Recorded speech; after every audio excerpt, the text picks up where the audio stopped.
There's something really magical about indie games. A kind of spark, a breath, a heartbeat. They don't just entertain, they live. And somehow they often feel more alive, more human than the massive blockbusters topping the charts. It's not really about the budget, or how polished the graphics are, or how many gigabytes it takes to install. It's about soul. Because if you've ever wandered the hills in a short hike, or sat with May in Night in the Fords, you've probably felt it too. Something quiet, something strange, something personal, and it stays with you. A lot of indie games are made by small teams, sometimes just one person, a single mind, putting everything they got into one game. And when you play them, you can feel it. The awkward jokes that somehow land perfectly, the gameplay that's just a little bit off. But you get used to it, and suddenly it feels right. The music that might not be professionally mixed, but hits you anyway, deep in your chest. These little things, they're not accidents. They're the developer's fingerprints. Stuff that would get cut in a COVID meeting stays in, and those weird choices, they become the game's personality. Playing an indie game often feels like reading a letter someone just wrote just for you. Like they're saying, this is what I made. I hope you like it. AAA games chase perfection. Indie games chase expression. A big budget game might run flawlessly, or feel like it was assembled by a committee. Meanwhile, an indie game might glitch or stutter, or show you a weird texture that doesn't quite fit. But somehow, you care more. It's like reading a handwritten note. A little messy, maybe hard to read, but it's real. When you see the cracks, you also see the hands that made it.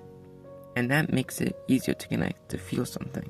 We don't remember games just because they looked amazing. We remembered the ones that made us feel seen.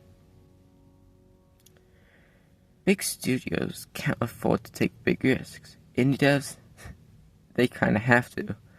They don't have a franchise to protect, no shareholders breathing down their neck, so they go weird. Games where you fold laundry, games where you explore time loops, games where the goal is to say goodbye. They try things no publisher would greenlight, and sometimes those things hit hard. What if the universe resets every 22 minutes, like in Out of Words? What if grief has a color palette, like in Gris? What if love is messy and mechanical and beautiful, like in If Found? These games don't play it safe, and because of that, they often say something honest, something new. Big games tend to be loud. Big action, big stakes, big noise. Indie games slow things down. They invite you to pause, to breathe, to sit on a bench and watch a pixelated rain, to read a letter, to hear one quiet piano note echo in an empty space. They give you room to feel, without rushing you to the next mission, the next explosion, the next checkbox.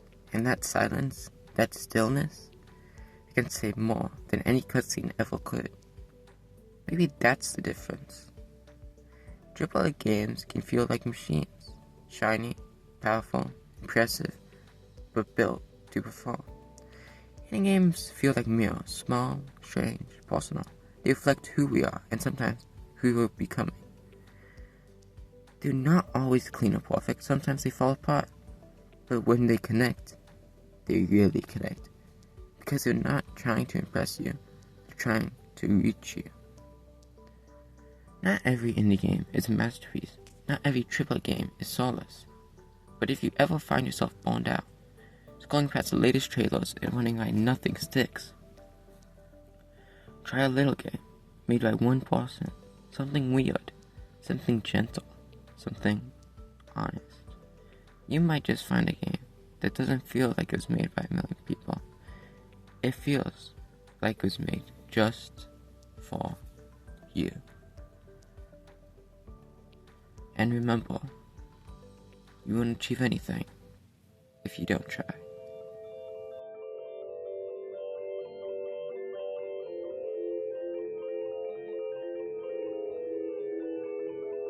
you.